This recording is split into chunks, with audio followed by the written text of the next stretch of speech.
Fala galera, sejam bem-vindos a mais um The Mullet Show e eu quero trazer algumas das edições recentes de A Saga dos X-Men para falar um pouquinho de Jim Lee e praticamente entender como ele moldou os anos 90.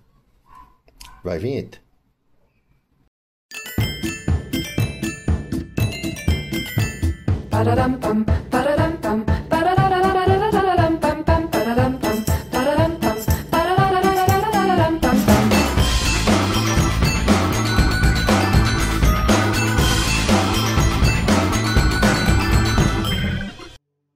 Esse é o The Mullet Show, o programa sobre as coisas que passam pela minha cabeça.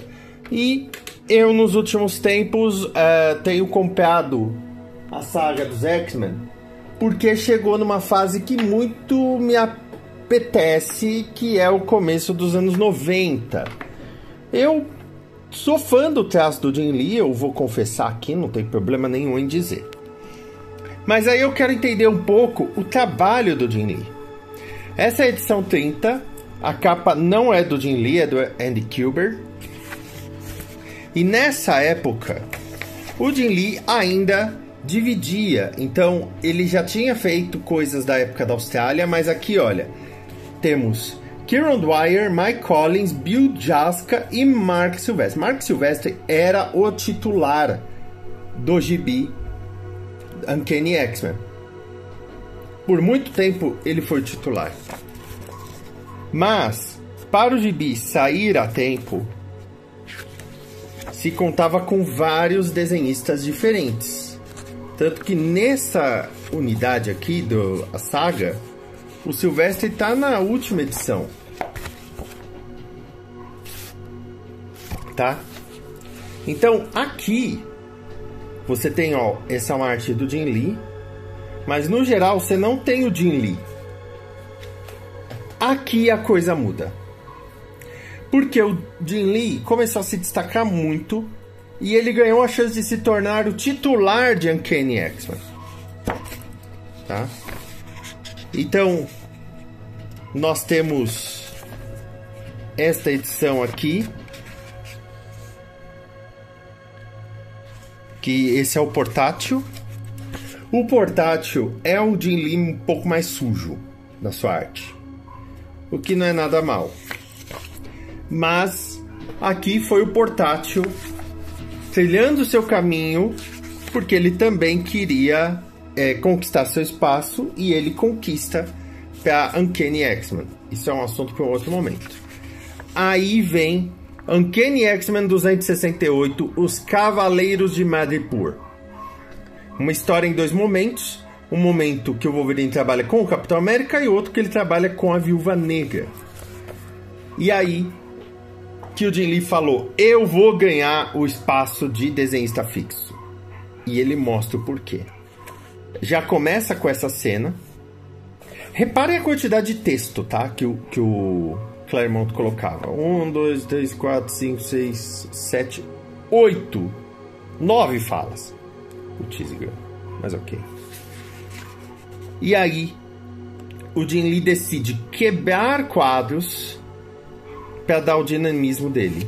Notem como, o Sai tá quebrando, a mão do Capitão tá quebrando, o escudo dele tá quebrando 2 quadros aqui. A perna do Capitão tá no título do negócio. E o Jim Lee, ele tem quadros grandes de close, ele tem quadros menores e ele tem sempre expressões faciais muito claras. Tudo isso estabelecido, é uma história, o Capitão conhecendo Wolverine e tudo mais. E repare como toda página tem um close interessante de rosto. Essa é um rosto de lado, essa o Wolverine olhando com a aba do chapéu.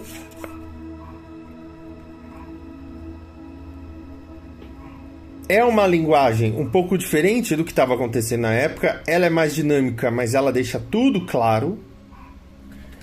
Ele olha, ele bebe, ele está limpando a boca com a lateral da jaqueta. E olha só, olha a agilidade do negócio. E ele coloca milhares e milhares de Ashuras. Milhões de Ashuras. Olha quanta Ashura esse quadro tem. É uma dedicação que os outros desenhistas da época não tinham. O Liefeld não tinha. Olha aqui mesmo. Ele faz todo o fundo. Ele faz o carro, ele faz fumaça, ele faz todo o fundo. Ele detalha tudo. Você consegue ter uma ideia do total. Aqui você não tem fundo. Que tudo bem. Já foi esclarecido. Todo quadro está esclarecido. Que, aliás, é até interessante, né? O Wolverine toma uns tiros, aí pegam a Natasha dos braços dele e dá pra ver o corpinho dele aqui, ó.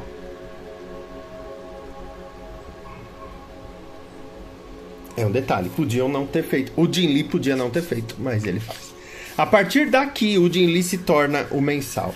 E aí eu quero trazer uma observação. Capa do Jim Lee.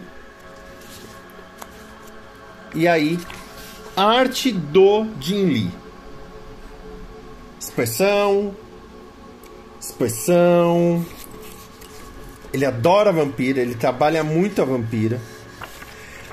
E a partir daí, as edições que ele não desenha, ele faz a capa. É o Magneto. Aqui começa um arco de anuais. Aqui não tem nada a ver.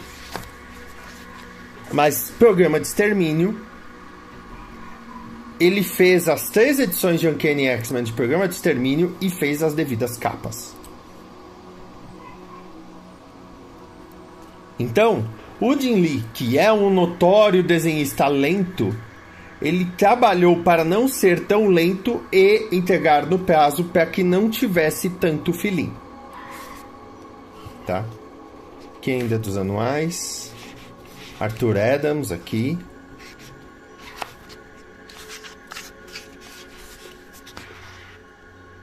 Olha o impacto. Tudo bem claro. Aí nós vamos para esta daqui. E o interessante é, durante essa época, o Jim Lee e o Portátil estavam conversando muito com o editor dos X-Men, Bob Harras, a ponto o Harras perceber que os dois trabalhavam mais em sintonia com ele do que o Claremont. Então ele começou a escantear o Claremont, até que decidiram criar uma nova mensal chamada X-Men. E aí a Uncanny X-Men e a X-Men seriam capitaneadas pelo Jim Lee e pelo Portátil. Com isso, as 3 primeiras edições de X-Men seriam escritas pelo Claremont como uma despedida. O Jim Lee ia ter páginas a mais para fazer nessas edições. Então, nessa saga, que é a saga da Ilha Muir, ele não desenhou as páginas. Pode ver, ó, Steven Butler, Andy Kubert, Paul Smith, tem o Portátil, Kirk Jarvenin, Larry Stroman. Larry Stroman já é X-Factor 71. Não tem. E notem que na arte final tem uma Task Force X. Ou seja, quando juntou um monte de gente para poder fazer a arte final. Não tem o Jim Lee aqui. Não tem. Uma edição, essa edição, a 278, é desenhada pelo Paul Smith, então a capa é do Paul Smith, eu acho que foi exigência dele. E a arte dele sempre elegante. Mas, mesmo em edições dos outros, o Portátil emulava muito o Jim Lee. Putz grila. A capa é do Jim Lee. E aí chega em X-Men. A saga dos X-Men foi zerada para pegar X-Men número 1 de 1991. Para você que não sabe, foi criada uma nova mensal chamada X-Men em 1991, daí o nome X-Men de 1991. E o número 1 é o gibi mais vendido da história dos X-Men. E da história dos quadrinhos da Marvel e da história dos quadrinhos americanos. E como que isso foi possível? Muito simples. A capa Na verdade, são 4 capas.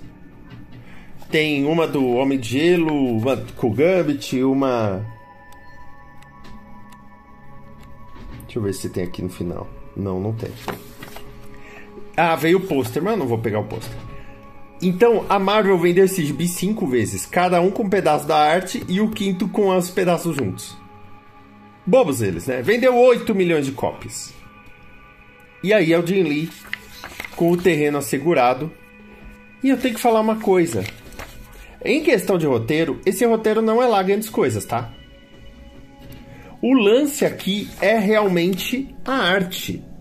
A Psylocke dele é majestosa, pra dizer o mínimo. O Wolverine dele, quem não era fã do Wolverine passou a ser. O Gambit, ele é um dos criadores do Gambit. O Gambit chega e dá um beijo na Jean Grey pra só explodir e aí revela que é um robô.